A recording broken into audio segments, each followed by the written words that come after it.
Scandal Squad? Welcome back to the channel, Celebrity Scandalous. Y'all, this is a late night. I am not going to keep you long, but I was getting ready for bed, getting ready to just chill, pay some bills and turn in for the night. And I just happened to stumble up on this article from TMZ and Harvey Levin. You guys know Harvey Levin from TMZ. I mean, TMZ gets all the news, everything. So yesterday, Wendy Williams went on her media tour and she went to the Breakfast Club. She talked to Don Lemon and, was talking about her conservatorship. And everybody was saying, not everybody, y'all know I'm exaggerating. It's late, so bear with me.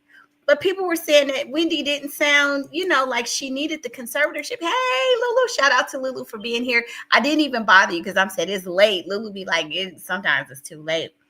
But Harvey Levin, with TMZ has come forward. He talked to Wendy today for over an hour. Now, y'all know TMZ gets all the latest information. TMZ pretty much is very, very well connected to Hollywood. I mean, they pretty much run Hollywood, with the Kardashians. Anything that you want to happen in Hollywood, Harvey Levin is very, very influential. And also, he is an attorney. So when I saw this, I was like, oh my God, what does Harry say? Because I like Charlamagne the God, and I'm glad that they're bringing it to everybody's attention. But, I was just like, okay, so what's going to happen? Because they're doing a GoFundMe. Is she going to get some kind of legal help? Her sister's an attorney. Like, I just cannot understand why nobody is coming forward and helping Wendy, right? So, Ricky the Fool, and y'all forgive me because my glasses, it is late, says best channel on YouTube. Oh, thank you. That's so sweet. I appreciate that. Thank you. I hope you are subscribed since I'm the best channel on YouTube. So anyway, Harry, I'm thinking, okay, so what does he have to say? He's saying she sounded, lucid and everything. So let's get into what he says. Now, the good thing about this, the reason I was so excited is because if y'all know Harvey Levin, he can move things in Hollywood. And, Wendy is part of that industry. I know she's in New York, but still they are so well connected. That community, something's going to happen. Not only is he connected in Hollywood and he's a power player, the Kardashians, and he's an attorney. He's an attorney. So, I don't think he's a guardianship attorney or in the conservatorship, but he should be very well connected. And people are going to listen to him. Just the fact that Charlamagne and the Breakfast Club got this kicked off, it seems like people are starting to listen. And Wendy is hopefully going to get some of the help that she deserves and that she needs. So here's the article. And then I'm going to play a clip. We got to be careful when we play, the TMZ clips. But here's the article. It says, Wendy Williams' 90-minute phone call raises serious questions over her guardianship. And there's Harvey Levin. I'm sorry, you guys, I keep saying his name wrong, but it's Harvey Levin. Wendy Williams sounds like the same person she was 10 years ago and is not showing a hint of disability. So says TMZ executive producer Harvey Levin, who spent over 90 minutes on the phone with her. Harvey's shocked, you guys. So, of course, he's not a physician or any of that stuff, but this man is an attorney. So he's going to have some kind of influence. People are going to listen to what he has to say. It's not like some Joe Schmo down the street just giving an opinion. Harvey's shocked the person he spoke with is under guardianship that has stripped her of her personal and financial freedom. She was lucid, articulate, opinionated, and with it. A far cry from the picture being painted by her guardianship's attorney, who says she is permanently disabled with frontal lobe dementia. Okay, so now we got Charlamagne the God, the Breakfast Club, saying that he spoke with her on multiple occasions. I do know that people with dementia, they can go in and out. They got good days and bad days. But generally, if somebody's been speaking to you over the course of a month or weeks and stuff, they can kind of tell if you seem like you're always out of it. And another thing, and so she talked to Charlamagne, she talked to Don Levin, and she's talking to Harvey.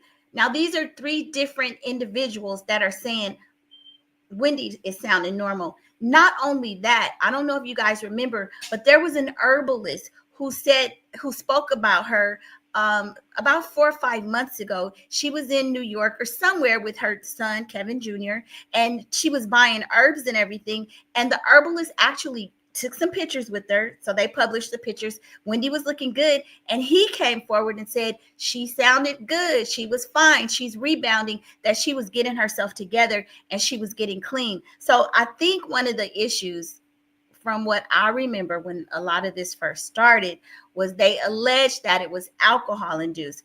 So maybe when she's, doing the drugs and the alcohol, maybe she is a mess and she needs somebody to really help her. But it sounds like right now, maybe she's clean. And if she is, why should she be sequestered away like this? It doesn't seem right. It doesn't seem fair. And these are from industry people. They have nothing to really gain. I mean, of course, putting her on the show, you're going to get the views and everything. But it's not like they got millions of dollars riding on Wendy. So these are three individual people that have the same output, the same comment, that Wendy seems fine. It also goes on to say Wendy showed no lapse in judgment, no hesitation at all. Charlemagne the God was on the call as well, and Harvey co-signs his assessment that Wendy is a far cry from disabled.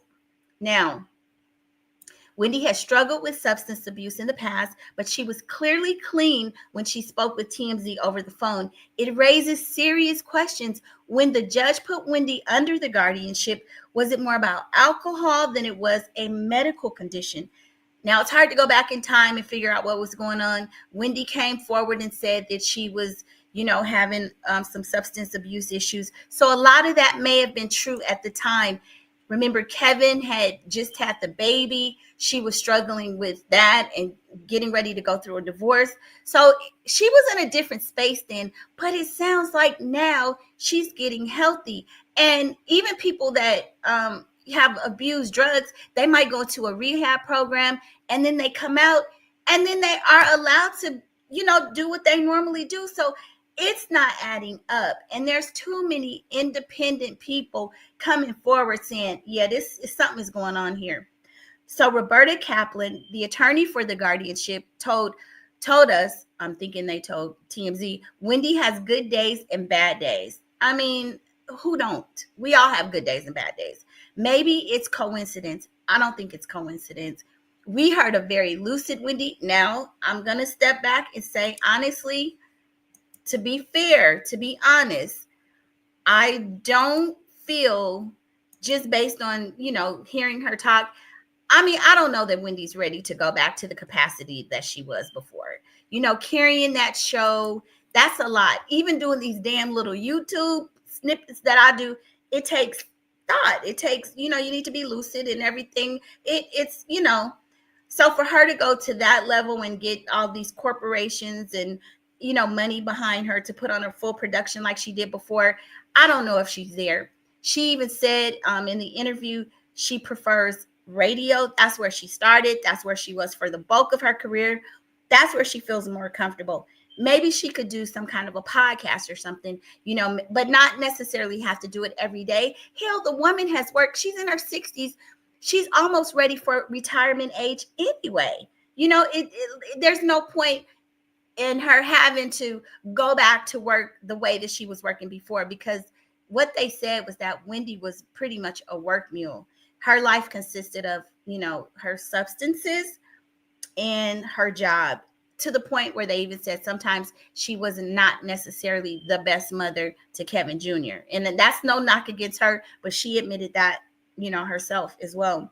But it says, Wendy has good days and bad days. Maybe it's a coincidence, but today she seemed fine. Yesterday she seemed fine doing multiple interviews, and Charlemagne spoke with her several times in the past week or so, and she was also fine. Yeah, I think unless she's got some good medication, she's got a lot of fine days. And if she's having a lot of fine days and she's articulating that she wants her freedom, I don't understand how a person could be a multimillionaire, work their ass off, and then you keep them locked up, because of a medical condition. Even if she is, she has been previously addicted, get her some help. Like Harvey Levin said, get her a sober coach. There are things that you can do, but to keep her locked in that room, like she was saying, locked away with people that may be 10 to 15 years older than her, keeping her away from people, alienation will make you crazy. That's what they do to you in prison or in jails. When you're on punishment, they put you in, what is it called, solitary confinement, and it messes with your head. Like, they're trying to drive this woman crazy. And also, if you guys listen to the the interview, she said they were giving her pills and she was taking stuff. She didn't even know what she was taking. So a lot of this may have contributed to what we saw on that documentary. If you think about what we saw in the documentary, yeah, Wendy did seem a little bit off kilter from the Wendy that we knew. Of course she did. But the Wendy that we heard yesterday, we didn't see her, but she sounded alert and well. Let me see what you're saying, what the chat is saying.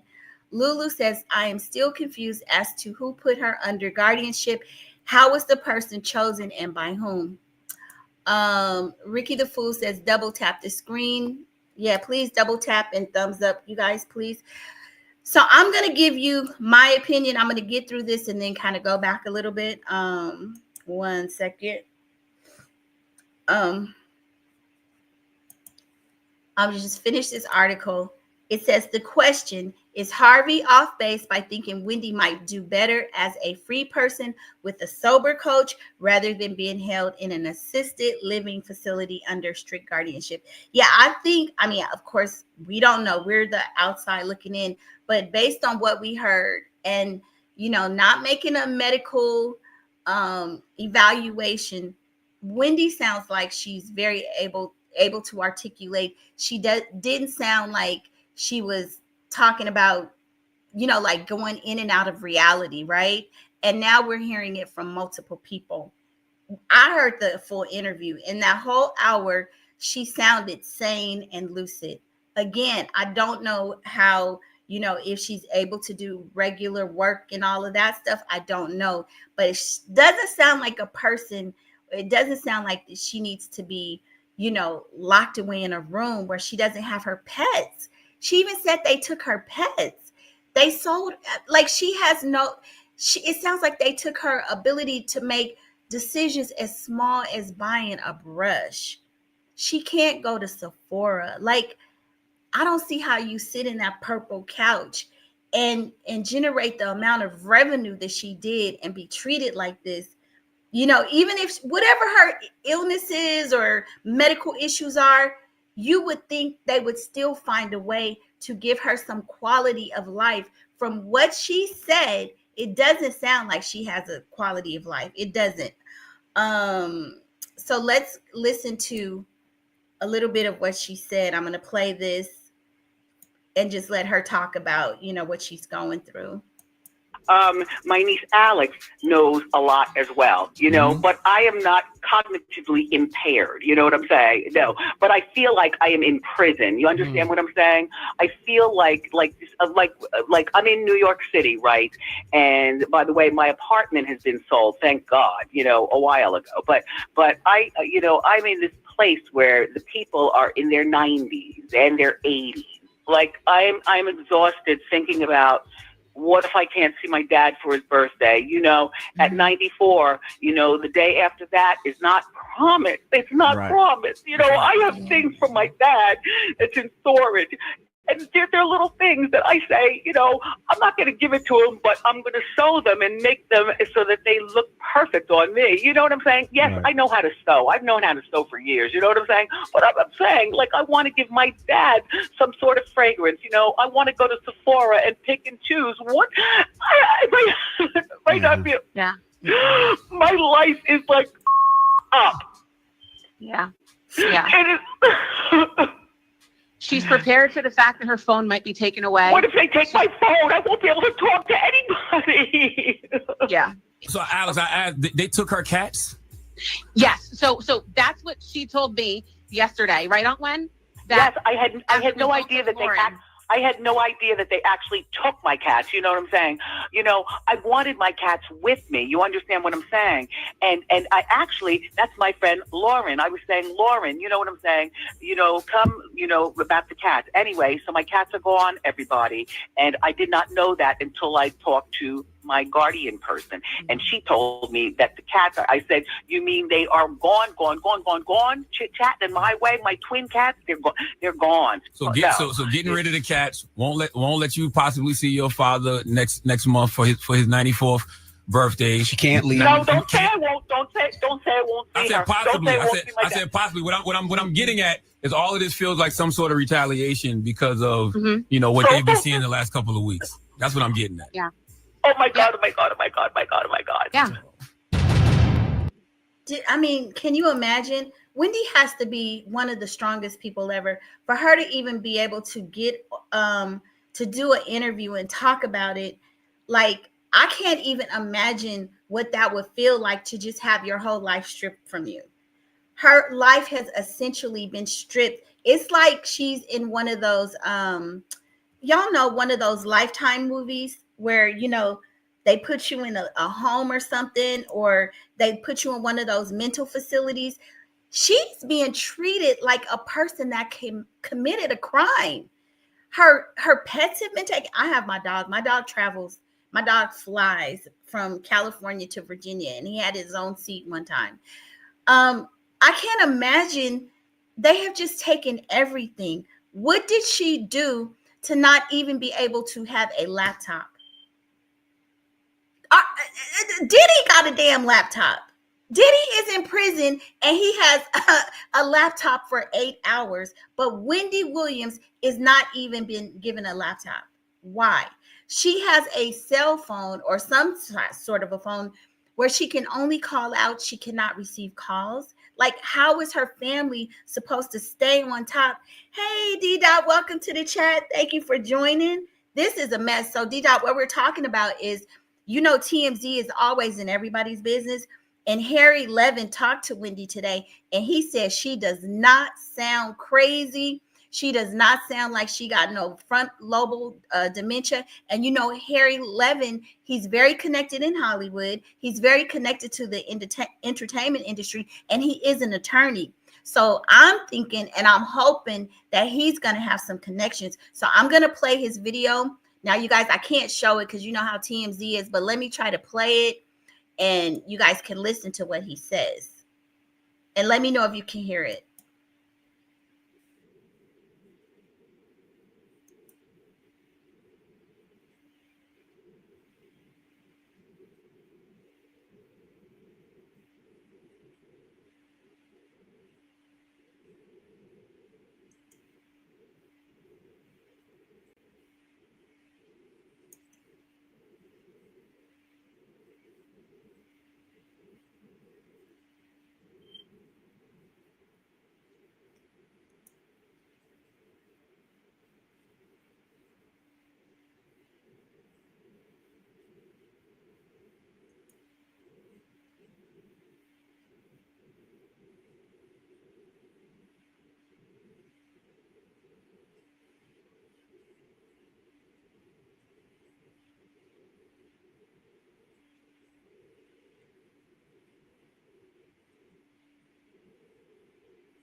I'm just going to pause it because, you know, we have to stop a little bit. So she does not have her cell phone. So I'm assuming that she has some kind of a phone, you know, like if you're in one of those hospitals and you can't hear it. Wait, Lulu, are you saying you can't hear it? Okay, let me play it over. Maybe I'll have to share it. Let me start it over. Hey everybody, it's Harvey Levin from TMZ. I just spent an hour and a half on the phone with Wendy Williams. And I can tell you that the Wendy Williams I spoke to today is the same Wendy Williams that I knew 10 years ago. There was no difference. She was lucid, she was articulate, she was with it, and she was opinionated. I'm not going to get into the specifics because it was an off-the-record conversation, but she wants me to give my evaluation of what I heard. Charlemagne the God was on the phone call as well. And my impressions were precisely what Charlemagne has already said, that Wendy Williams seemed like she could have done her radio show today. There was no lapse in her judgment.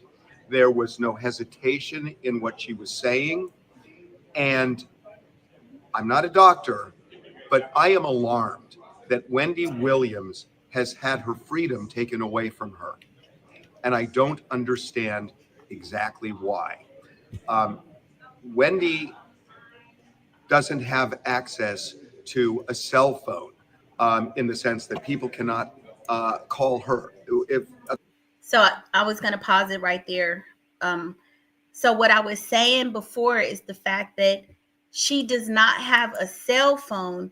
It's like she has probably, in those, like if you're in the hospital or something where she can call out, but she can't receive calls in. Like that is something that they would do to a person who has done something wrong. Like I said, how does Diddy have a laptop? And Diddy was even able to make phone calls and stuff. I mean, but she can barely talk to people. Let me see what you guys are saying. They keep her hostage against her will. Exactly. D-Dot says, I feel like there's more pressure on Wendy now because of the interview with the... Yes, I think people are focusing on her now, and hopefully they're going to get her some help, I hope. A call is made, it has to be from her out. She doesn't have a laptop. She can't come and go, according to her. And that makes sense because we really haven't seen her out with the exception of her son's graduation. And I have a strong opinion about what may have happened here because Wendy has struggled over the years with some substance abuse, and especially after her divorce. And it's pretty clear from the recent documentary where you see a vodka bottle next to her that Wendy was off the wagon. And Wendy is a substance abuser, but she was clearly clean. When I spoke with her, I know Charlemagne has talked to her numerous times, or at least several times in the past, and he had the same impression. And aside from the various pills that they are giving her there, whatever it is, she seems fine.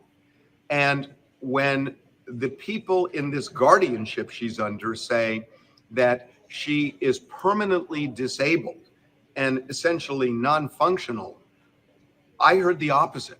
I heard somebody who seemed with it, competent. It wasn't even close to the line. It wasn't even close to the line. There is something that needs to be addressed here. The file for this guardianship is sealed in New York. We can't see it.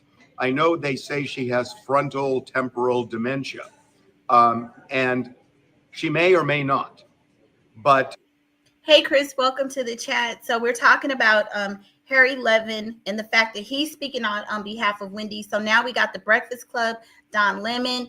Now Harry Levin, who is very well connected. He's also an attorney. So based on what he's saying, and it sounds like this is going to get more attention. So I'm hoping that more people are going to join this hashtag Free Wendy and get her some help. I mean, it's just crazy that she does not have her cell phone. Apparently, the conservator, they took her phone a couple years ago. It has all of her contacts and everything. She doesn't even have that. I mean, that's crazy. So I'm assuming that the phone that she has is probably like one of those landlines, something that's locked down. But crazy that Diddy has access to a laptop who is, in jail for all this trafficking and all these other things, but Wendy is being treated less and worse than him. Whatever it is, it doesn't seem it's advanced enough, at least from my ear. And I admit I am not a doctor, but I can listen to people, and especially in an hour and a half phone call, I didn't hear an iota of that, of any permanent disability or somebody who was unable to function. So it seems to me that this needs to be addressed. Why is it that Wendy is under such tight wraps in this guardianship? Why is it, even if she were disabled, that people can't call her? Why is it that she doesn't have the ability to communicate the way most people do, with emails and texts and cell phones and all? Why is it that she is in this home where there are a lot of people who are 90 years old and others, and she, was describing the house itself, and she wasn't saying it was in deplorable condition. She was saying that it is a really depressing environment, and she doesn't quite understand why she's there. So I think that somebody needs to come forward and explain, why is Wendy Williams in this kind of guardianship where her freedom has been taken away when she seems fine? And maybe let her out with a sober coach 24/7. And if that would solve any issue she has, at least for now, give her her freedom back. And if she does indeed have this form of dementia, and it does become a permanent condition where she is profoundly disabled, then reestablish a guardianship. But I have to tell you, it wasn't even close when I heard her talk to me for an hour and a half. So, I mean, that is crazy to me that you got 3 independent sources saying the same thing. Now, I even give more weight to Harvey Levin in the fact that he is an attorney, and I know each area of law is very specific and very different. However, the fact that he even is saying it's not adding up. I mean, we're not idiots, right? You can't fool that many people. So, hey, Tina, welcome to the chat. Tina says, but where was he with Britney Spears? I don't know. I mean, honestly, I didn't follow Britney Spears, her conservatorship that much. But the thing that, and correct me if I'm wrong, because I could be wrong about this, I think Britney Spears, her dad was in control. So there was some family involvement, not saying that it was right or wrong, but the conservator that's currently over Wendy is no kin or relation to her. And I think that's another thing that people are very leery about. It's like there's no familial ties there. So at least get somebody who is a family member, and they might be just as bad, but to have a complete stranger, and what we're hearing, it doesn't sound like there's any kind of empathy or love, for a loved one. I don't think they would handle you the same way. And that's just an assumption.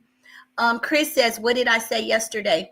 Who is behind this? What powers are behind this allegedly? Chris, okay, good point. Because I was on your live. You guys, Chris has a channel. Chris Nicole, go follow her.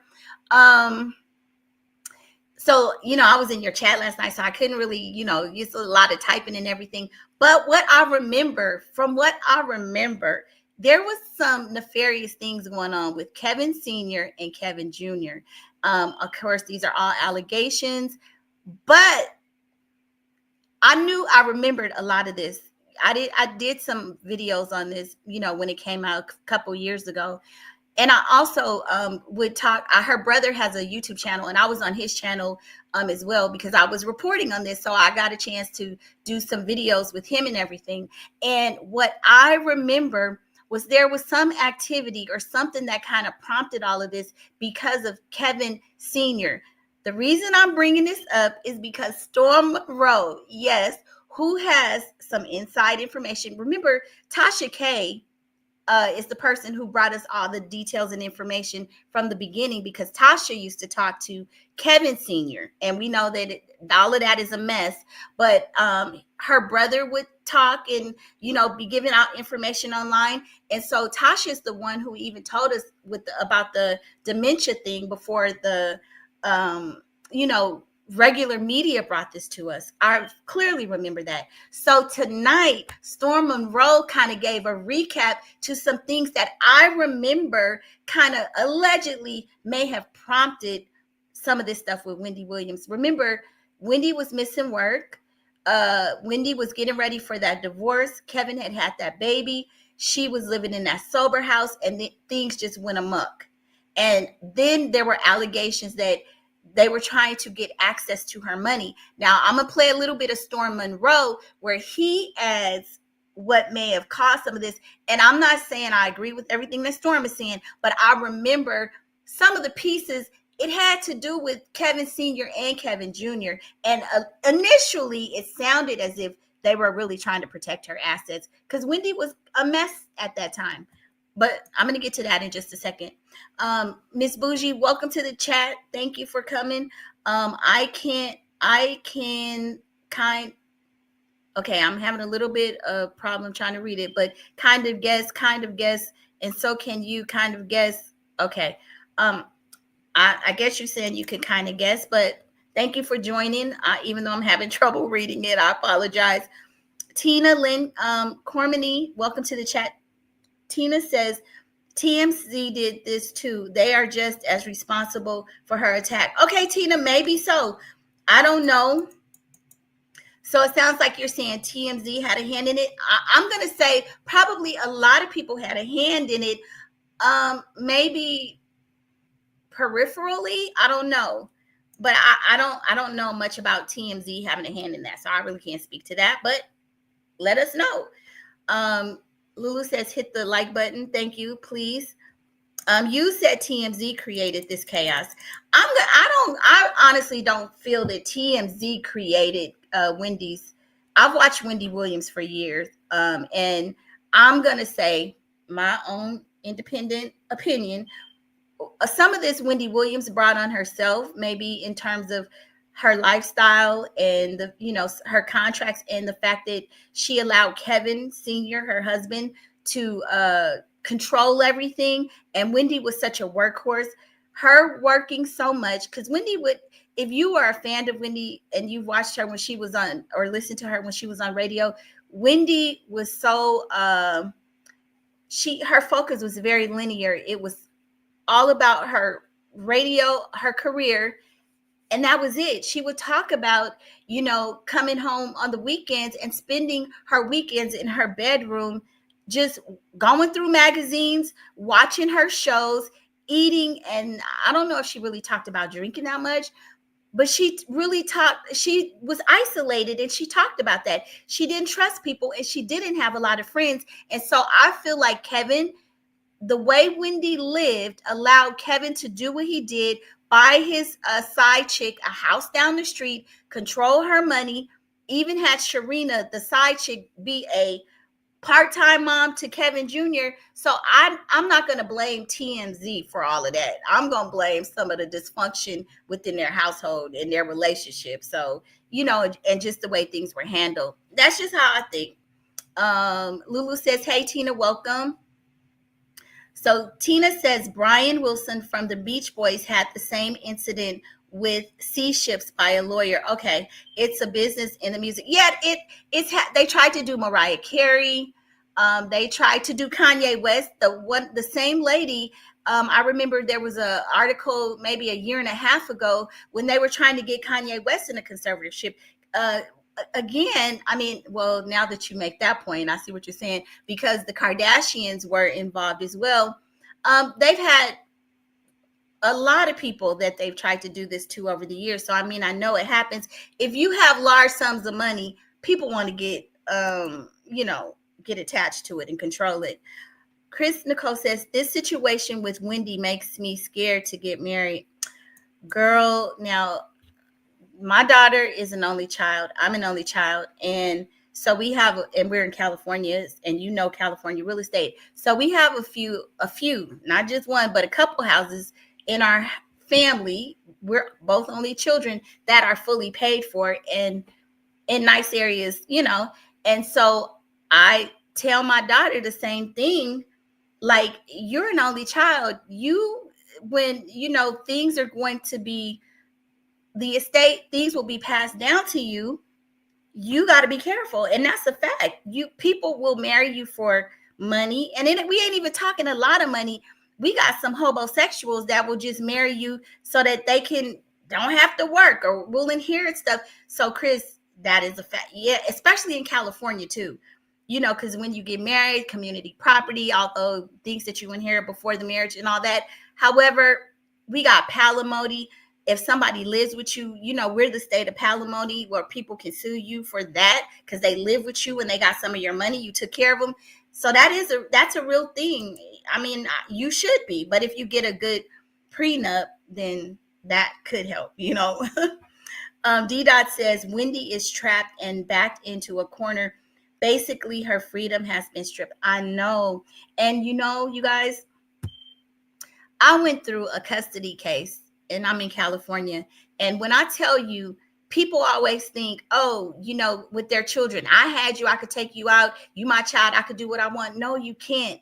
Once you become a ward of the state, I mean, you know, the state can control what you do anyway. People think that they have all these freedoms and liberties that they really don't. Try violating something and see what the hell happens. It's like once you become a ward of the state, your rights can be stripped. You don't have as many rights as you think. And so people talking about this conservatorship, well, the thing about it's just like a custody case or a guardianship. You are limited. Her family is limited. Even if they were to come and get her by court order, the person who is doing something to her or keeping her, they could be arrested, and she is a ward of the state. So they are kind of stuck. I mean, it's a reality, and I learned a lot of that going through custody. You don't have as many rights as a parent as you think you do. They will tell you your visitation, what you can and can't do. So, you know, Lulu says allegedly. Chris says he isolated. Yes, now I heard that too. Kevin isolated her from her friends too. He helped create that divide to control her. Yes, I agree with you. And Chris, I don't know if you remember, there was one point where Kevin would keep the cell phones. She even admitted a couple times that she didn't really care about cell phones. She didn't really use them. And Kevin, you know, was in control of her cell phone. So that's why I think she's even kind of able to even deal with this stuff, because even though it seems so egregious to us, Wendy, go back and really dissect what she would talk about and how she spent her free time offset. She spent a lot of time alone, by her words, in her home. Her cell phone, she would talk to some friends. She didn't have a lot of friends. She wasn't even really close to her sister.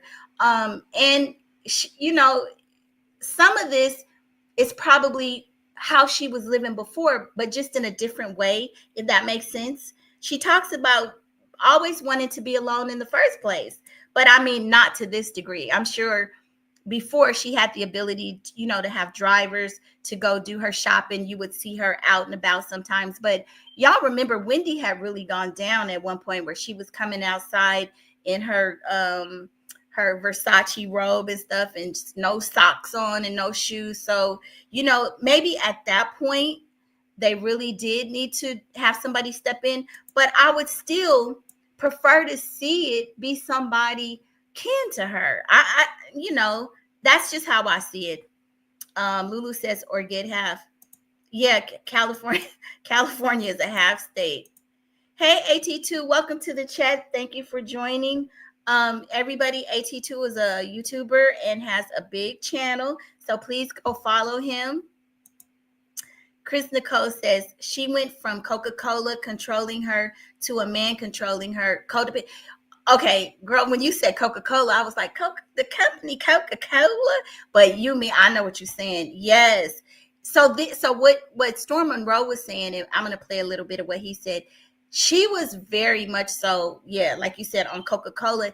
And then she stopped. Remember, she talks about wanting to get pregnant. So she was able, and she had those miscarriages. So once she was able to, you know, kind of get over the Coca-Cola for a minute, because it sounds like she was never able to really to fully completely get off of it. She started drinking. And I think, you know, maybe because she couldn't do the heavy, you know, drugs, so she went to drinking, and maybe that's something that really affected her and impacted her and started that dementia, you know. AT2 says, hey Lulu. uh AT2 says, not Coca-Cola. Yeah, I like that, because you know what, and AT2, you know this, it's hard because you try to use these words that are YouTube safe, right? And my brain, I'm like, well, hell, I'm getting old like Wendy. I can't make the shift quick enough. I be like saying, what's a good word for blah, blah, blah? What's like a good word for X, you know, SCX? Like, it's hard to make the transition. So I like Coca-Cola. I was like, Coca-Cola? Okay, but I get it. Chris says, LOL, yes. The way to not get flagged, AT2. Exactly. Okay, so I'm going to play.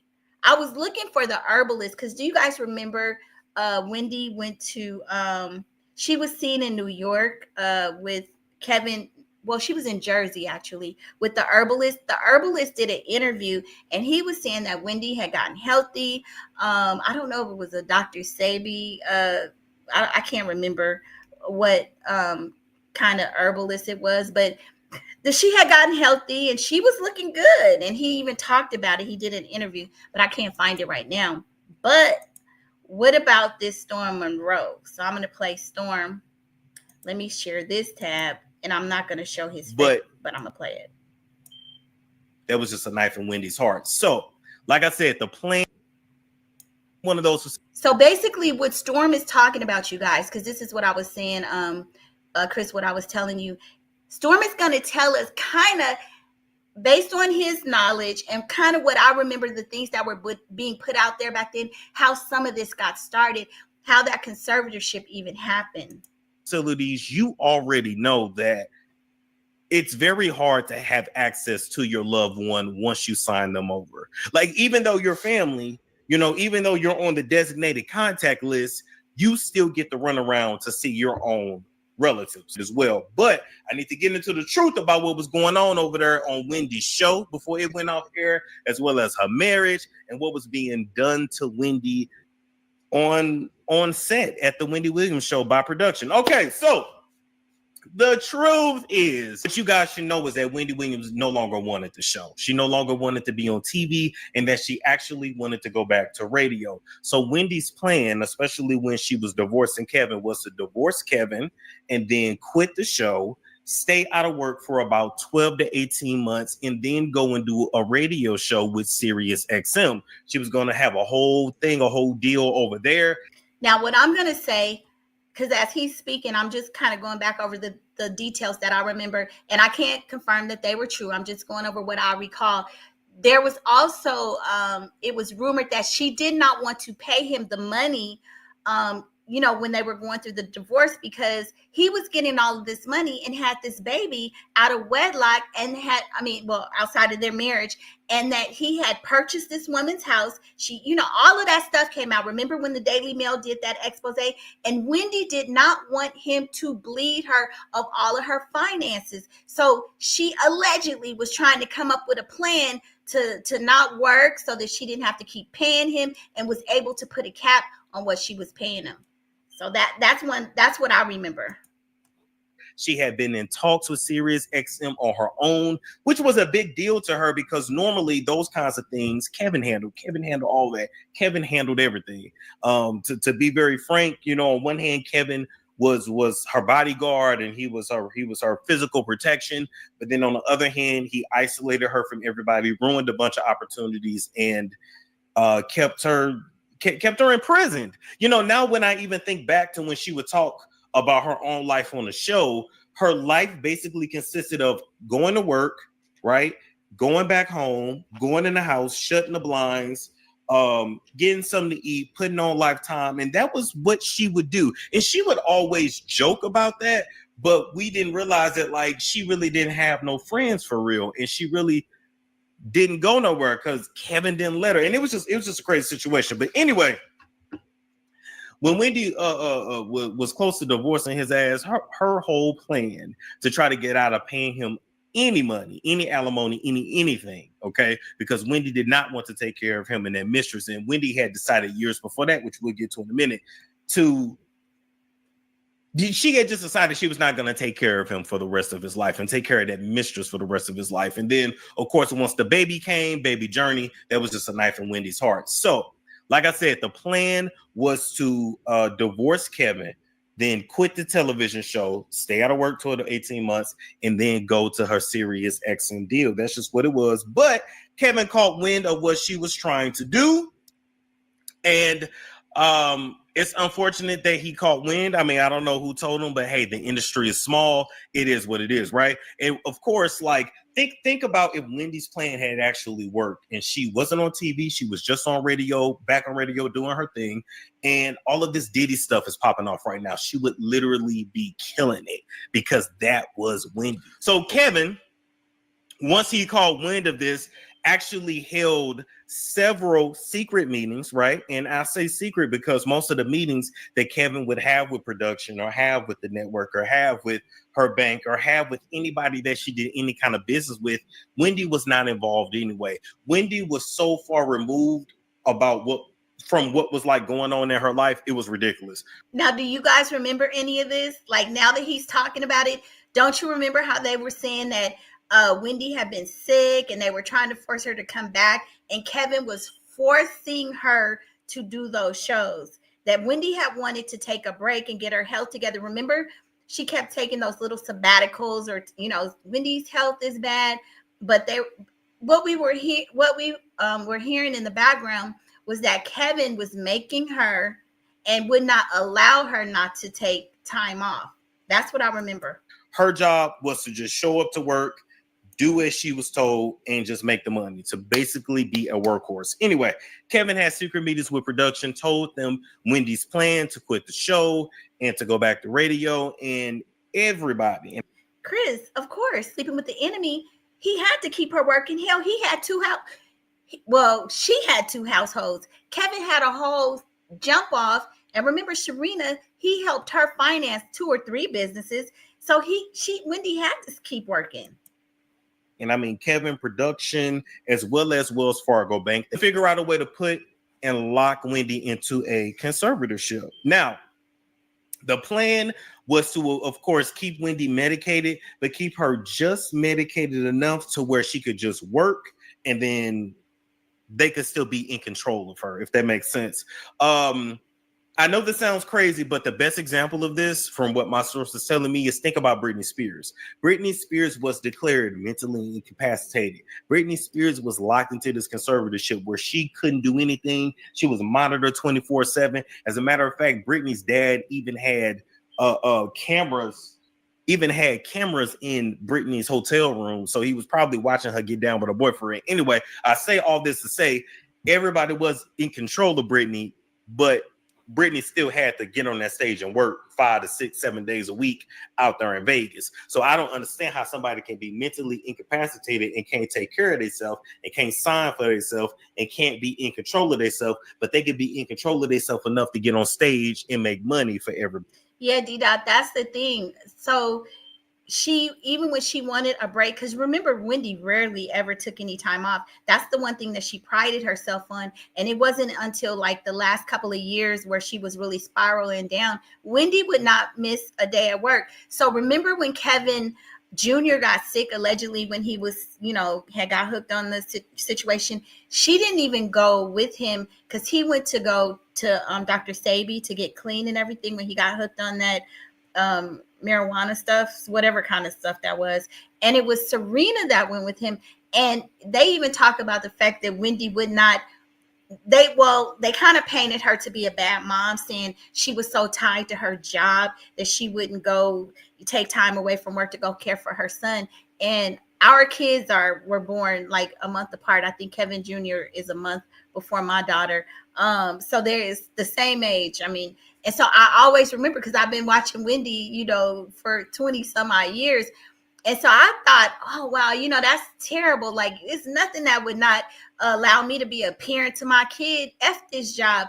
But now I have a different perspective. I don't think that it was the fact that Wendy didn't want to leave her job to go be with Kevin Jr.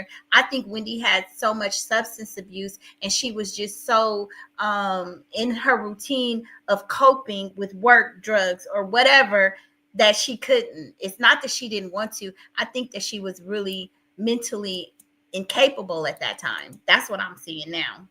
Everybody else, okay? This very same thing almost happened to Kanye West. And another good example of another celebrity that escaped this conservatorship type situation was, of course, Mariah Carey, and how Tommy Mottola tried to do her. So in this industry, this is what the source is telling me.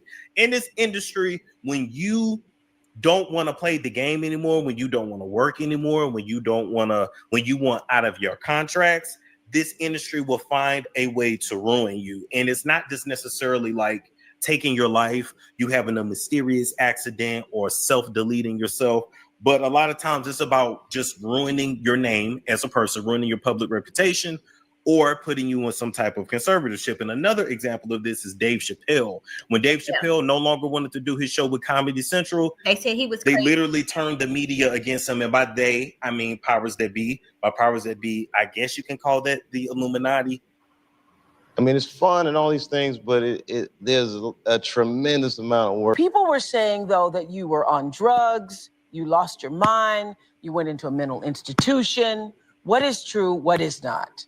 Not on drugs. Not on drugs. I really don't know, but I just say they as a reference to the industry. So anyway, as like I said before, Dave Chappelle said, I don't want to do this shit no more. I don't want to sign that contract. That contract ain't no good.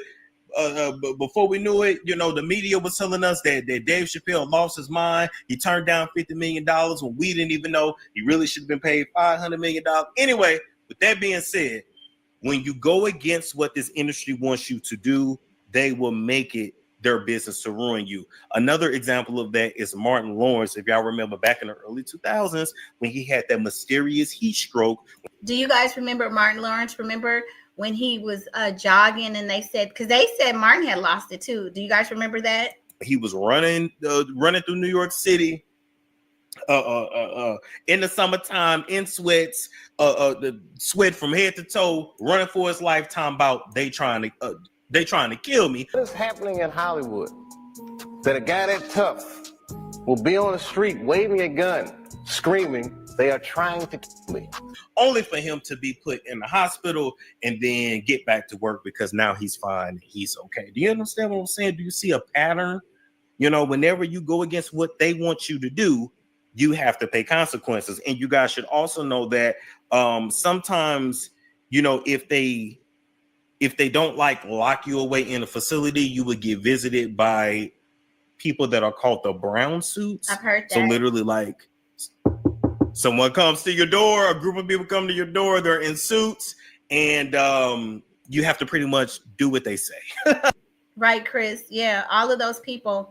I mean, it's so many of them. Either that or they end up gone. They get you hooked on pharmaceuticals or something, right? Or you're crazy, or you unalive yourself. Just weird stuff. I mean, that's what they do. Another example of this is think about Ellen DeGeneres and Anne Heche, right? Remember when Anne Heche did that interview about Ellen, and she said that one time she went to lunch with Ellen DeGeneres, and it was some people in suits there, and Ellen told her to just be quiet and to literally do what they say. This game ain't no joke. It ain't no joke. I'm telling you that. Now, anyway, let's get into the good stuff, okay? The main reason for this video today is because you guys need to know, and this is my exclusive source telling me that on the set of the television show, Wendy was actually being drugged. And when Wendy was being drugged, she was being drugged through her teeth, okay? If you guys remember, every single day, well, Monday through Friday, and well, actually the show taped Monday through Thursday, and do you guys believe this? Yeah, Wendy would drink tea all the time. So Now, this is a Storm Monroe exclusive. He said he's gotten a source that gave him this information. They did the Thursday and Friday show on Thursday. So anyway, 5 tapings a week. Every single taping, she always had what? Her cup. What was in her cup? Her tea. Now, a lot of the audience and the public assumed she was putting some whiskey in there. She had. Yes, we did say that. You did, Chris. Because I said also, that's why a lot of celebrities say that they travel with their own water. So, I mean, yeah, look at her. Oh, wait, let me show you guys the picture because I have put it on. But Storm, let me put this on so you guys can see this, and then I'll put it back. See her? He has a picture of her drinking that infamous tea. She had the tea on set every time. And maybe that's why she started. You remember when she started passing out and all of that stuff? And we thought that she was getting, she started glitching and stuff. It may have been the tea. And liquor, sometimes it was wine. No, baby. It was tea. It was tea. Wow. And even though she put her own tea bag in there and she would drop her own cough drop in there, she was not the one heating up the water and bringing it to the actual desk. So whoever was in charge of her hot water to be there ready for her to dip her tea bag in, that's probably who y'all need to look at. I can't say no names, but that's all I can say is that she was literally being drugged through her tea that she drank every single day, okay? Whatever they was dropping in there to... Now, let me say this. If y'all are true Wendy fans and y'all remember, Wendy didn't trust people with any of her food. She was a germaphobe. She didn't like for you to touch her or shake her hands and stuff. Do y'all remember that? She didn't like people in or about her food. So now maybe some of this makes sense. Maybe she knew or suspected that something was being put in her tea. I'm serious. To drug Wendy, to make her look loopy, to make her seem loopy and delirious so she could eventually be pushed into a conservatorship, actually started to she started to have negative effects with it, okay? The reason why her lymphedema started to act up was because of what she was being drugged with. When Wendy was falling over the chair and calling out to her mom, even after her mom had died, she was being drugged. She was being drugged, but she didn't know it. She wasn't aware of it. Otherwise, she wouldn't have been drinking out of that cup. Now, what they drugged her with, what was the dosage? I don't know. Just know there are many different ways to drug people. And in this industry, they have them, okay? Even if you remember what was going on with Diddy in the baby oil, Diddy put the GHB in the baby oil. So imagine going to a party and you saying, I ain't drinking none, I ain't eating none, y'all ain't finna. Okay, you guys, are we buying this? Because I hate to say it, but I believe it. Her behavior got so erratic. Just think of it, right around the time when he had the baby, right before they were getting a divorce. Remember when she sat up there and she says, I'm as long as I'm Miss Hunter and I have this ring on, believe me. Or what you all remember when she was when they were asking her, are you getting a divorce? And she was trying to save face. She was still herself. And then she started messing up lines, kind of burping and acting weird. That makes sense. Wendy was way too articulate and put together to just be up there just breaking wind and burping and stuff on camera. You know what I'm saying? It was just her behavior just started to become so unruly and so unlike Wendy. She was so persnickety about everything. Wendy was very much a wordsmith, and she was just a lady and articulate and everything. And then towards the end, it was just shoo, I don't know. So I'm buying what he's saying, you guys. I'm buying it. Chris says, I said, who was around her and what were they doing? Yep. Chris says, you can probably put stuff. Of course you can put stuff in a tea bag. They probably, Wendy, when she's on set and stuff and so many people swirling around her, doing her hair, doing her makeup, blah, blah, blah. I mean, they probably had powder that they could probably rub it around the inside of the cup. If they wanted to do it, it don't take much. I mean, these people could do anything. Chris says, hell yeah. And it's easy to try to say she relapsed because everyone, exactly. And they use your they use whatever your vice is against you, D Dot says they drugging her so nothing won't get out.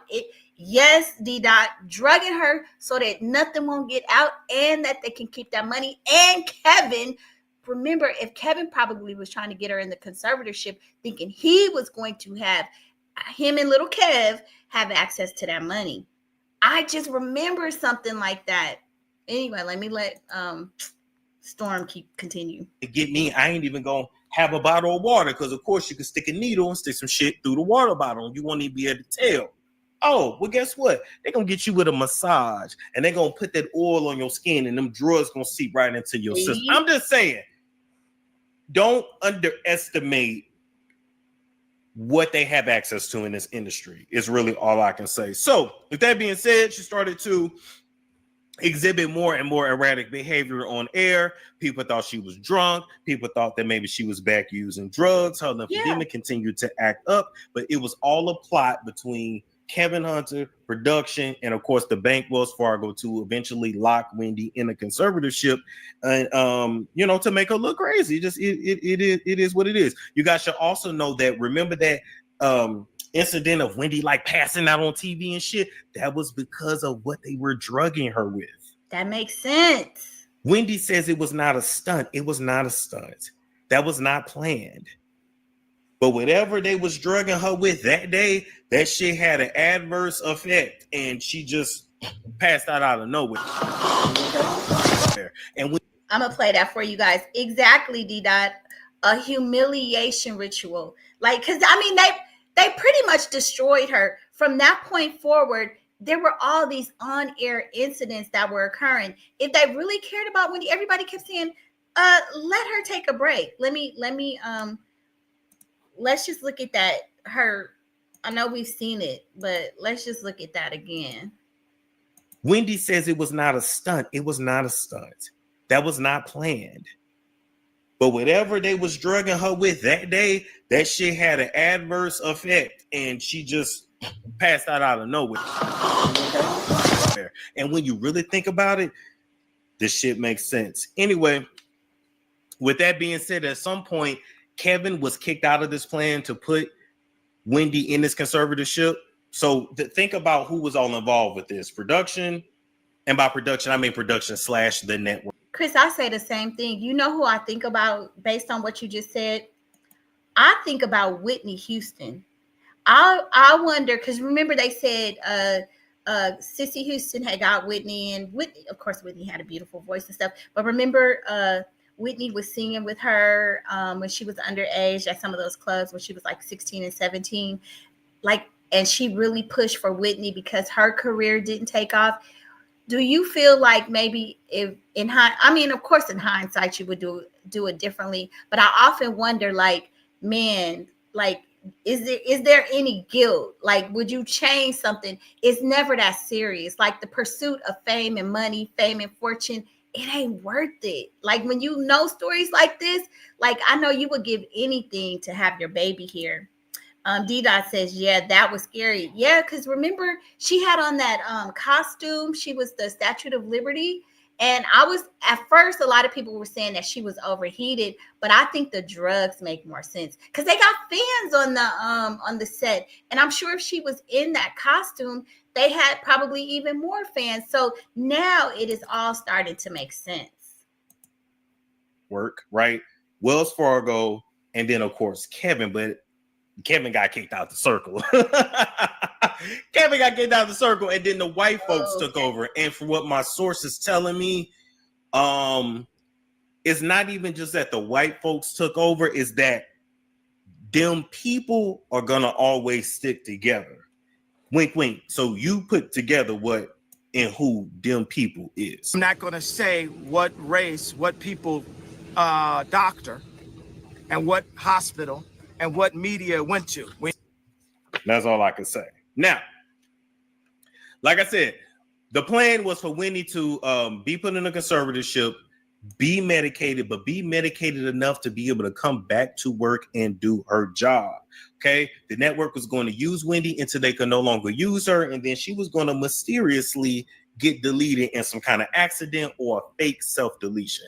That's another thing in this industry too. The way that the deaths, the way that the deletions happen, not only are they ritual. I mean, I believe that too, because the last year, like if we look at the documentary before whatever's going on, because she looks healthier now, but Wendy looked like she was walking death. Y'all saw her legs look like, Wendy was like a pencil.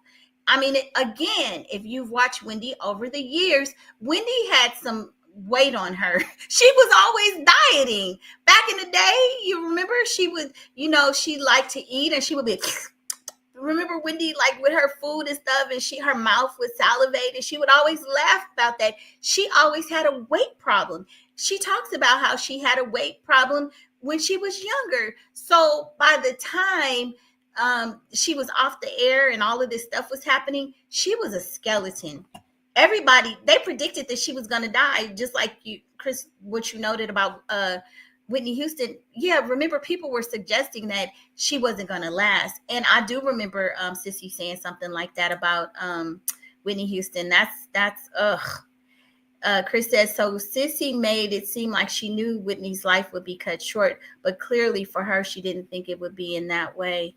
Yeah, even to be cut short, it was a devastating life because, once she became very much so a pop star, it seems like the downward spiral started with the drugs and everything, which is a rough life. D-Dot says, Jag talked about Whitney sold her soul for fortune and fame. I mean, I believe it. A lot of them do. I mean, we're seeing that. What they will do anything for the fame and the fortune. Chris says Wendy was a plus. Yes, she was. I remember that. Wendy loved her food too. She was a foodie. She used to laugh about being a foodie all the time. And remember how she'd be like, I want the sauerkraut and I want this and I want that and on the side and da-da-da-da. Like she was very particular about stuff. D-Dot says when there was a pic of her on the beach and can see her. Yes, I am you. Child, D-Dot, I don't know what the IMU is. I'm probably slow. Yes, but I remember that she was just bones, right? Remember? It was just like the only thing that was big on her was her chest. I remember her chest. It was like, and y'all, I don't know, maybe the implants could have had an issue as well. Chris says, if you ask me, I think Whitney may have tested substances even before fame. Yeah.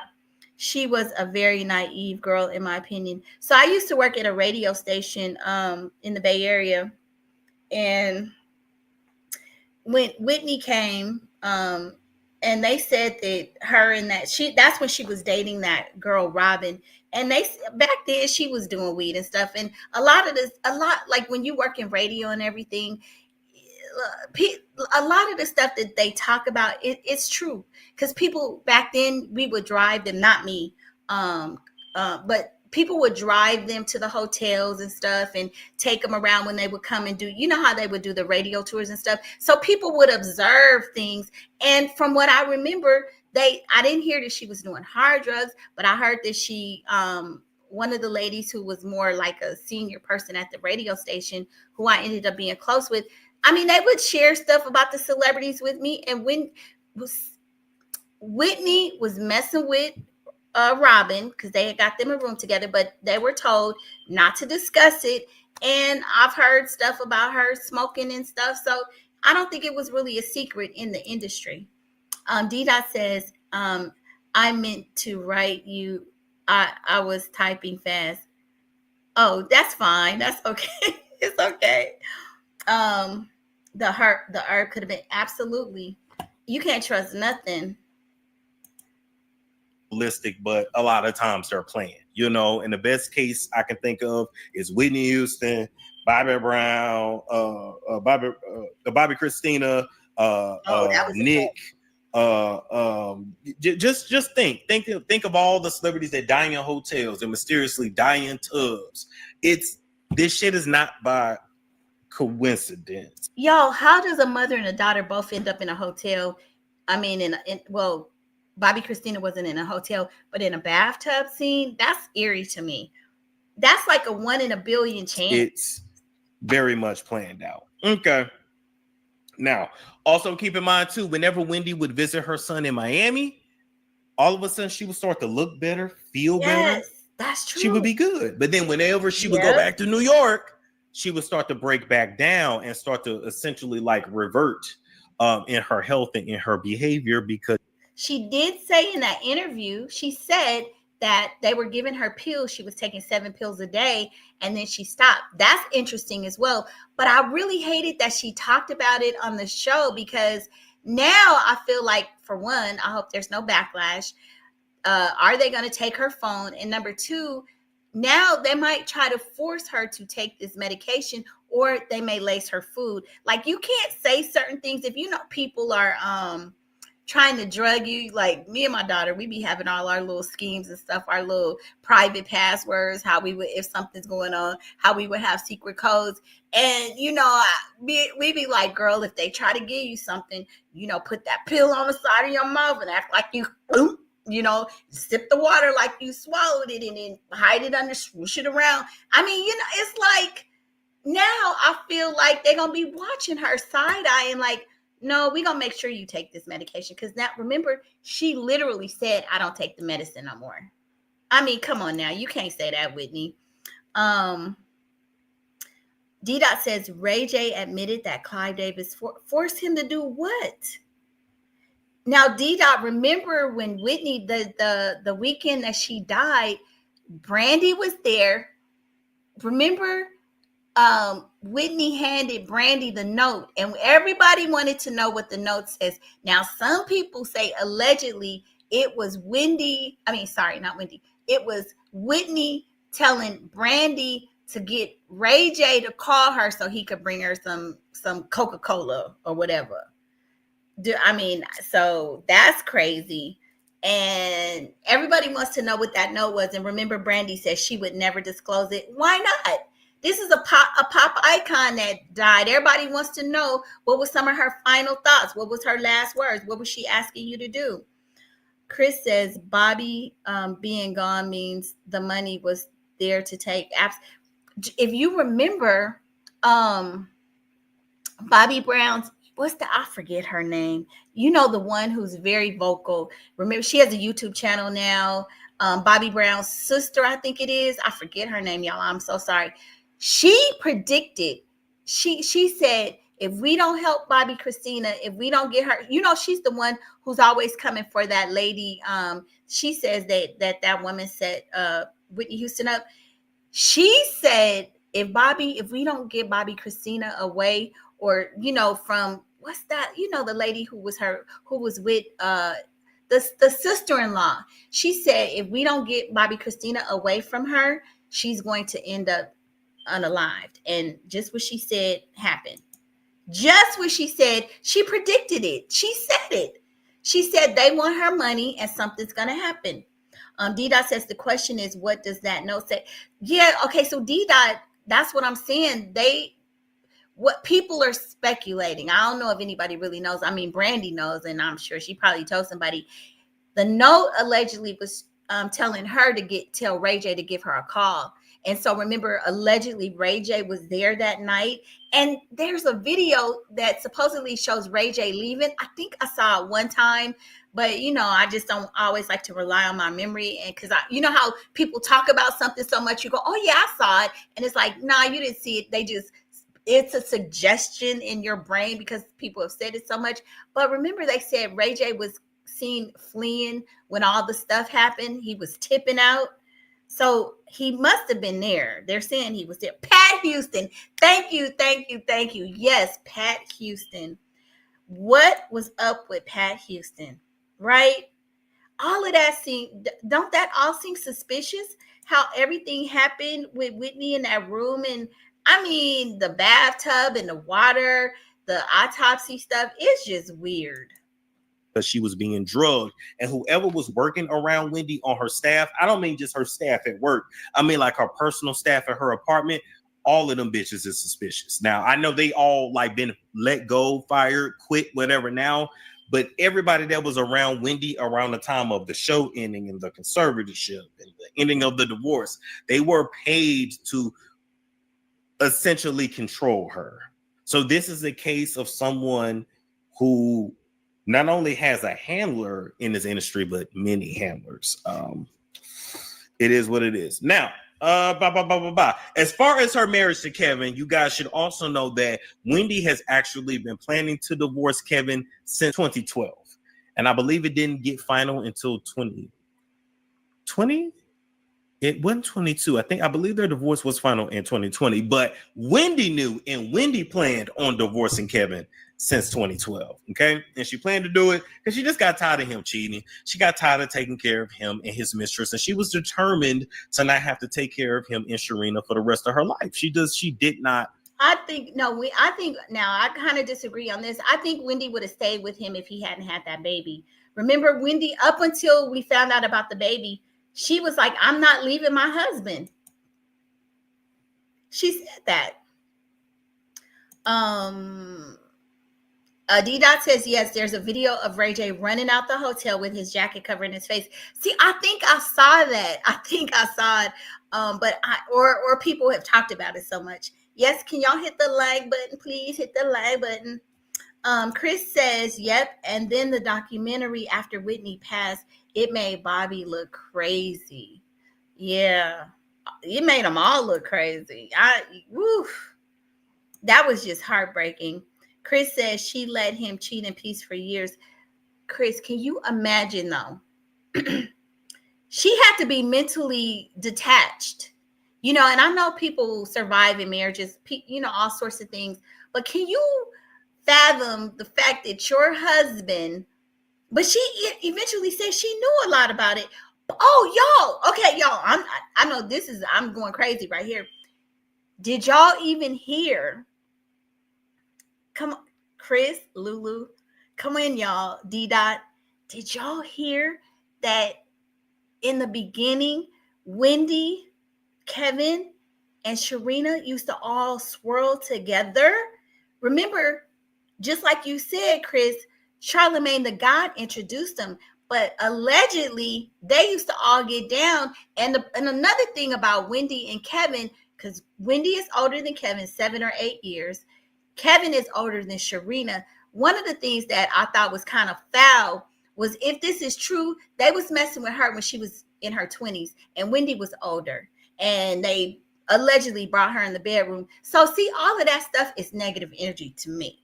Y'all bringing this young girl into y'all, using her for your actual pleasure, and you see how it all ends up. You see what I mean? So if that's true, that's foul. Chris says he cheated on her when she was pregnant. She said it before. No, yeah, she did. Because she said that was devastating and all of that stuff, but she chose to stay with them. I remember that. Hit the like button. D-Dot says, yeah.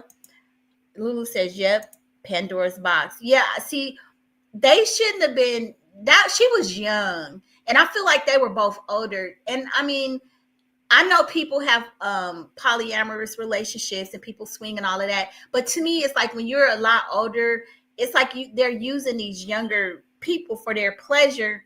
I think it backfires. And in this instance, he ended up messing with Sharina more than I think Wendy thought, want to do that. And then, of course, once the baby came along, that absolutely broke Wendy and was like a knife in her heart. So she knew she had to be strategic with leaving him because of who he was and because of who he is. And to be honest, is Wendy scared of Kevin? Yeah, she's scared of what he would do to her. Absolutely. But she had to be very strategic in how she got out. Oh, yeah, you guys, that's another thing. Do y'all remember when Kevin's sister came forward and said that Kevin used to put hands on Wendy? Do y'all remember that? That came out like right around the time when we found out about the baby. His sister, because he's not close to his sister. I don't know if they have different dads or what the situation is, but she said that Kevin, he was abusive to their mother, allegedly, and that he put hands on Wendy. Do y'all remember that? I remember that. Out of this, but nothing got past Kevin. And of course, he found out the plot. Some of the arguments between Kevin and production like what was shown in the movie, in the Lifetime movie, some of those arguments were staged, and they were staged to make Wendy believe that that Kevin didn't fuck with production like that, and they didn't like him, but they were actually in cahoots. Does that make sense? So was there a conflict? Yes. Did Kevin, come in there on some bully shit and give bullying energy? Yes. But some of those fights, some of those explosions, especially the ones that were re-dramatized in the movie or whatever, some of that was fake. Some of that was staged, baby. Wendy didn't know, but some of that was staged so that Wendy wouldn't know that they were in cahoots with one another. What else? Now, I also wanted to take you guys to... See, Chris, I didn't know that. I didn't know about the abuse, and I didn't know she was afraid of him until like towards the, since when all of this stuff came out. I never knew that part about it. I knew that he had cheated. I knew that I heard that he had, messed around with the men, that there were some rumors, allegations that he, had messed with men before and stuff like that. But I didn't know that he was abusive, right? And the other thing that Storm Monroe brings up is the fact that he says that this whole image that Kevin would bully production and they didn't want to work with him, when he may have actually been working with them against Wendy. Isn't that crazy? And clearly he must have been, because how would you dog your wife and buy your mistress a house, 7 miles away or 7 minutes away? That is just the lowest of the low, and use her money to do it. He couldn't have cared too much for Wendy. I'm sorry. You just don't. That's just Lord and low. Chris says that is why I say, who can't Wendy really, who can't she really trust? Her own son, maybe. Come on, Chris. That's one of the things that they said early on was the fact that, and I think you said it last night on your show, one of the alarms was the fact that Kevin was spending all that money on Uber Eats, and they did think that since his dad had been cut off during the divorce and he had gotten his money that I think he had ran out of, that Kevin may have been getting money and giving it to his dad. I remember them saying that. So, I agree with you. And Kevin... Sharina was like a surrogate mom to him. That's what they said. Kevin really loved Serena. That's what, because she was mothering him when Wendy was allegedly incapacitated in the evenings after she would get off work and be with the bottle. So that makes sense. D-Dot says, Chris Nicole, I agree. Chris says he never loved Wendy. Yeah. He never loved Wendy. It was a plan from the beginning to have her as an ATM. Yep. And they said, Chris, that he initially was the person who was supplying her with the Coca-Cola, as you called it. That's because they said he was a dealer at one point. Remember when Wendy was put in rehab, right? And Kevin acted like, he was just so concerned, and we're gonna put her in rehab, and she's back drinking. And then it was photos of her outside of the rehab with like a bottle, or I believe one photo she was even like in a wheelchair. All of that was bullshit. Wendy never needed to go to rehab. She did not relapse. She did not start back drinking. Once again, she was being drugged at work, which caused her to lose her mind, which caused her to have all these other health ailments, and she had no clue what was going on. But Kevin and production wanted her to get locked up in a facility at least twice in a 12-month calendar year so that she would qualify to be put in a conservatorship. So it was all a plot that Todd set up, baby. It was all a scheme that Todd set up with the book. So, Chris, you say don't trust them BK ninjas. Ain't that what Beyonce got? They like the buzz in front of come in, snatch up your Beyonce. Isn't he BK? Isn't that what Jay-Z is? Oh shit, okay. Kevin also was able to get Wells Fargo on board with locking Wendy in a conservatorship and locking out of her own accounts. And we're talking about 70 million plus. Now, from what my source is telling me, Wendy actually had way more money than 70 million. What she might have had just in dollars was one thing, but after her homes, assets, stocks, bonds, all of that shit was sold, it was like hundreds of millions that was at stake. So, I don't know why she kept all of her money in Wells Fargo, but maybe all of it was there. So anyway, Kevin was cool, quote unquote, with the lady who was in charge of handling Wendy's finances. So I'm assuming it's the lady that was in charge before the conservatorship. I'm not sure what the timeline is, but just know that Kevin was very chummy with the finance advisors at Wells Fargo, and he was the one that got. Yes, Chris, that's what I remember, that Kevin was working with Wells Fargo in the beginning. Remember, because it was something to that effect. Like he was from what I remember, that's what I was saying. In the beginning, it was something with Kevin Jr., Kevin Sr., and they were trying to do something. And I think Kevin was going to be the conservator or something like that. It was really weird. We probably can go back and look and see little bits and pieces of what was reported, because a lot of this stuff was reported. It's just because it would change so frequently. But yeah, something to that effect. Like Kevin had a hand in it. He was actually in negotiations or communication with Wells Fargo, which was weird, because it was like, how is Wells Fargo putting her in a conservatorship? Just the fact that they were I was like, I could understand them controlling her money, but what does that have to do with? I thought they were going to put a freeze on her money or something, but then the whole conservatorship morphed. It morphed into a conservatorship. It was weird. Them on board with locking her in the shit. He was the one that was telling them that, hey, she's out of control. She's back using drugs. She's drinking like crazy. She's going to be taking advantage of you. You can't trust her with her own money, etc., etc., etc. And we already know how that went down after that.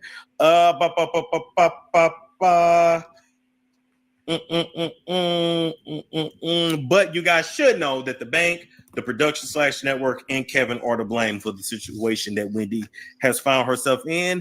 I know a lot of y'all did not like the Lifetime documentary and thought that it put Wendy in a bad light, but it was actually good because it showed how she was being treated and it showed her mistreatment. And I think that Lifetime documentary is actually going to end up working to her benefit. Lastly, some last notes from my source. You guys should absolutely know that Wendy's life is in danger. She's not safe. Okay. And now that Wendy is speaking out, this case is getting national attention. I can't say that anything is going to happen to Wendy, and I'm not going to speak that on her. But what I will say is that her niece needs to make sure she stays in communication. No matter what, somebody from the family should be in communication with Wendy every single day. Like, call that phone every day. Like, don't let a week go by. Don't let 2 weeks go by where you don't have no contact with Wendy. And if for whatever reason she stopped answering that phone, I don't even know if she has her own cell phone or if it's a phone in the room that she's locked in. I don't know. But I'm just saying to the family, y'all need to be talking to her every single day. Do not let a day go by without it. And if you cannot get in contact with her, then you need to literally go up to the facility and demand to see her and to lay eyes on her to make sure that she is still alive. Just it is what it is. Last but not least, I did want to give you guys this bit of tea on this Wendy situation too. Sherry Shepherd, as you guys know, was brought in to replace Wendy, and now it's the Sherry Shepherd show. But behind the scenes, Sherry is called Wendy Light. Sherry Shepherd's whole show is just Wendy Williams, but a lighter version because she's not Wendy at the end of the day. So I just think it's a slap in Wendy's face. And actually, my source told me that the network was being petty by giving Sherry this kind of show. They brought Sherry in to do Wendy, but nobody can do Wendy like Wendy. They didn't even give Sherry her own concept. Like, the colors are damn near similar. Like, it don't even feel like the Sherry Shepherd show. It feels like Sherry is guest hosting for Wendy until she comes back. That's pretty much how it is. So you guys should also know that in that conservatorship trial a few years back, Wendy had no representation. So if there's any legalities that can get Wendy out of this shit, you guys just need to know that Wendy herself had no representation. She also was not even present for the trial for the conservatorship, for the judge to lay eyes on her and, and for her to even to be able to defend herself. So it is what it is. But this was a plot that Kevin Hunter in production and Wells Fargo set up to lock Wendy in a conservatorship so that she could continue to make the network money. Kevin was still going to remain in control of everything. And, and that's just what it is. Wendy Williams has been nothing more. She's been nothing more but a workhorse to everybody her whole life. And it's no different than Britney Spears situation, Justin Bieber situation, Dave Chappelle situation, Kanye West. And the only celebrity that really was able to skirt around this kind of shit was Mariah Carey, and to be able to also, keep her wealth as well. So anyway, that's my exclusive. She was being drugged. Wendy was being drugged the whole entire time. So D-Dot says, Kevin's hand was always in her cookie jar. Yep, it was. I mean, yeah, because he worked for her. So he was paid by her. He managed her money. He controlled everything. And he controlled it to the point where he was able to have a whole nother family on her money. Chris says, so then this may be why this new guardian is hush hush. She is really protecting her or is working against her. Yeah, at this point, though, it sounds like Wendy is okay. So can she be someone independent? And yeah, I think I watched the Sherry show once. I don't like it. Yeah, it's just no replacing Wendy. But y'all, just to recap, I'm going to just show this last thing and then I'm going to go ahead and get up out of here. So going back, this is just like some of the stuff that, I don't know. Let me see. Okay. If you go back, these are some of the pieces that let us know that there was some nefarious things going on. So this was from February 2022. And this says Wendy Williams, lawyer in Wells Fargo case, also repped ex Kevin Hunter. So I remember, there was all these conflicts of interest. So when all of this was going on, remember there were reports that Kevin was working behind the scenes or this person representing Wendy was really working for Kevin. So that's the kind of stuff that was going on, which I think it was just a perfect storm to make her lose her control and Kevin kind of trying to work against her. And both of them just got hoodwinked. So this is an old article. And so it says the lawyer was actually used to rep Kevin Hunter. So, and I remember they were saying that people were getting paid under the table against Wendy. It says lawsuits make for strange bedfellows. LaShawn Thomas, the attorney representing Wendy Williams, is in the fight over her finances with Wells Fargo, also represents the talk show's ex-husband, Kevin Hunter. So you see, like, who are you representing? You're trying to give Wendy's money, but for whom? I remember, now some of it's coming back, that she may have been trying to give Kevin some kickback. It says, however, the Miami-based lawyer does not see that as a conflict of interest. It most certainly is a conflict of interest. You can't be representing both of them. Clarifying to page 6 in a statement, Kevin did not request that I represent Wendy. It doesn't matter. You would exclude yourself. You would say, no, it's a conflict of interest. I actually been representing Wendy approximately 2 years prior to their divorce. She says, I represented neither party during their divorce proceedings. Yeah, but if you're representing either during the money part, that's a problem. So you see, and Wendy probably wasn't on top of stuff, but so Kevin and this woman probably, have some little side deal. The attorney added, I am not representing Wendy and Kevin in an adversarial proceeding, and Kevin is not that kind of guy. Bullshit! What you mean he ain't that kind of guy? See what I'm saying? What? How is he not that kind of guy after everything he's done to this woman? Thomas claimed that Williams, 57, and Kevin Hunter, 49, get along with each other. Oh, okay. See, do I need to go further? We already can see so Chris, so your question in terms of how did some of this happen, you can see all of this illegal wrangling here and BS, all of these attorneys doing side deals, conflicts of interest. double dipping.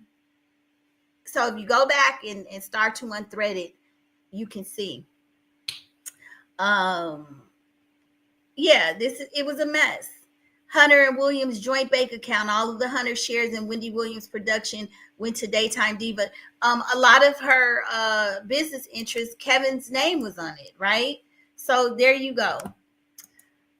Chris says, not with her son. She may be really vulnerable with him and will just let him go crazy with the money. Yeah, she said that too. I mean, there was times she said, it's my son. It's my money. I'll give him whatever he wants. I mean, hell, I'm the same way with my daughter. What little bit I got is yours, girl. Like, we're getting older. Like, you want your kids, whatever I work for, I want you to have. You know what I'm saying? That's my child. Is nothing more important, nothing that I have that she shouldn't be entitled to. And I remember Wendy being that way about Kevin.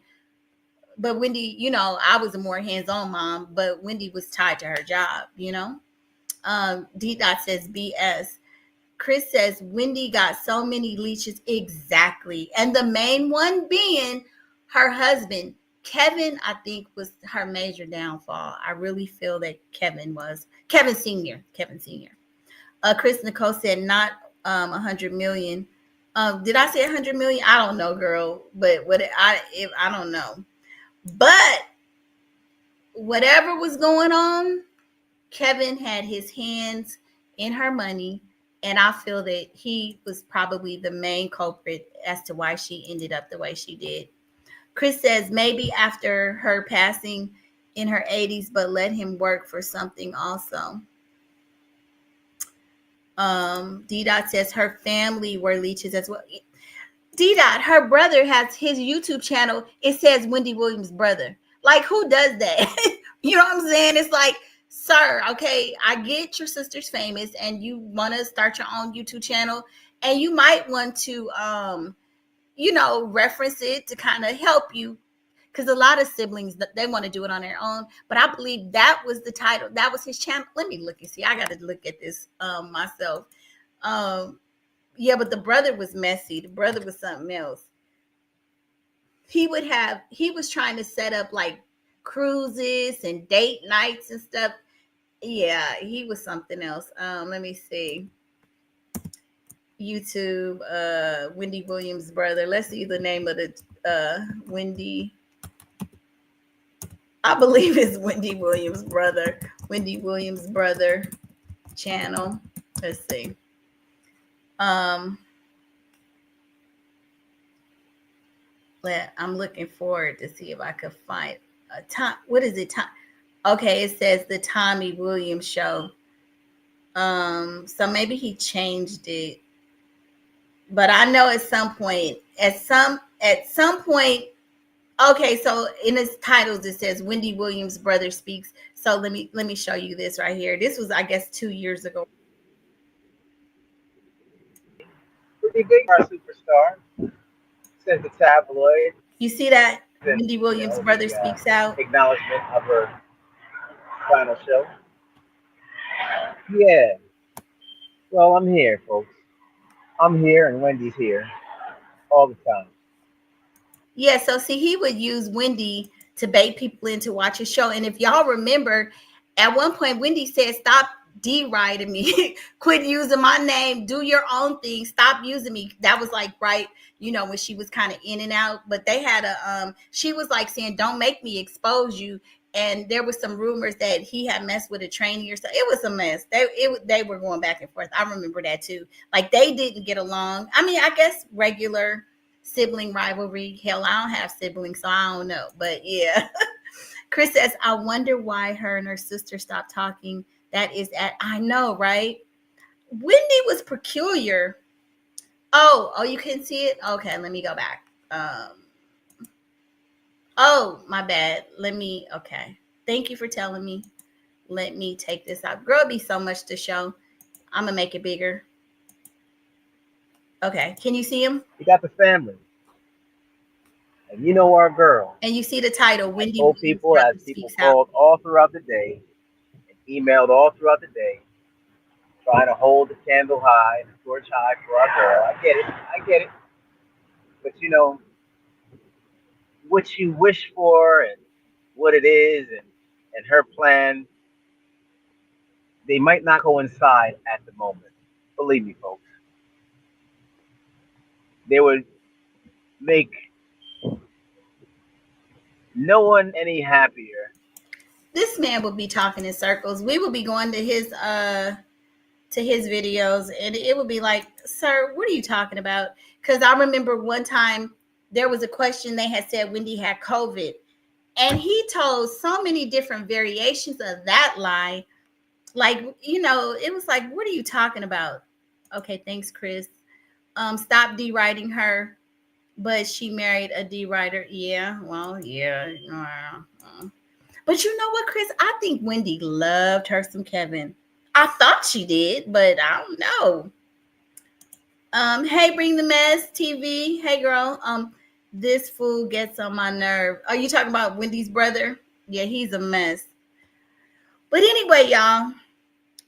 Thank you guys for joining. D. Dot, Bring the Mess TV, Chris, Lulu. Thank y'all for coming tonight. Tomorrow, I'm hoping to do something on, you know, next week. What's his name? Travis Scott, Rihanna's husband. I know it's not Travis Scott. What's his name? Y'all know who I'm talking about. What's her name? D. Dot says no doubt says, y'all, what is Rihanna's husband's name? I can't think of it. It's late. 10 o'clock is late for me. Let me look it up. Because now I'm making myself mad. Rihanna husband.